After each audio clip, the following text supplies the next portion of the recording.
Hello everyone. Stroke అంటే ఏంటి? స్ట్రోక్‌ని మనం పక్షవాతం లేదా పారాలిసిస్ అని కూడా పిలుస్తాం. ఇది ఎప్పుడు జరుగుతుందంటే బ్లడ్ సప్లై బ్రెయిన్‌కి బ్లాక్ అయినప్పుడు. బ్రెయిన్ సెల్స్ జస్ట్ ఫ్యూ మినిట్స్‌లో చనిపోతాయి. అందుకే దాన్ని బ్రెయిన్ అటాక్ అంటారు. గుర్తుపెట్టుకోండి. B fast. బి అంటే బ్యాలెన్స్ అనేది చెడిపోతుంది. అలాగే ఈ అంటే ఐస్, విజన్ అనేది బ్లర్‌గా అయిపోతుంది. ఎఫ్ అంటే ఫేస్, ఒక పక్కకి మూతిముక్కర వచ్చింది.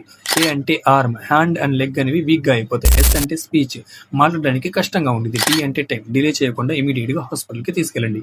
Every minute very precious. ఒకవేళ ఇది మైనర్ స్ట్రోక్ అయితే 3 అవర్స్ లోపల థ్రాంబోలైసిస్ అనే ఇంజెక్షన్ ఇవ్వడం వల్ల క్యూర్ అవ్వచ్చు. కానీ ఇది అన్ని స్ట్రోక్స్‌కి అప్లికబుల్ కాదు. WHO ప్రకారం 4 మందిలో ఒకరికి లైఫ్ టైమ్‌లో స్ట్రోక్ వస్తుంది. అండ్ 40% స్ట్రోక్స్ రిపీట్ అవ్వచ్చు. బీపీ, షుగర్ కంట్రోల్ లేకపోవడం వల్ల. దీన్ని ప్రివెంట్ చేయాలనుకుంటే బీపీ, షుగర్ కంట్రోల్‌లో పెట్టండి. సిగరెట్ అండ్ ఆల్కహాల్‌ని అవాయిడ్ చేయండి. హెల్తీ ఫుడ్ తినండి. యాక్టివ్ లైఫ్ స్టైల్‌ని మెయింటైన్ చేయండి. స్ట్రోక్ తర్వాత ఫిజియోథెరపీతో మళ్ళీ స్ట్రెంగ్త్, మూవ్‌మెంట్, స్పీచ్ రికవర్ చేయొచ్చు. అంజని ఫిజియోథెరపీ క్లినిక్, ఒంగోలులో మేము ప్రతి పేషెంట్‌ని స్టెప్ బై స్టెప్ రికవరీ చేయడంలో హెల్ప్ చేస్తాం. స్ట్రోక్ సింప్టమ్స్ కనిపించగానే డిలే చేయకుండా వెంటనే హాస్పిటల్ తీసుకెళ్ళండి. ఈ ఇన్ఫర్మేషన్‌ని మిగతా వాళ్ళకి షేర్ చేయండి.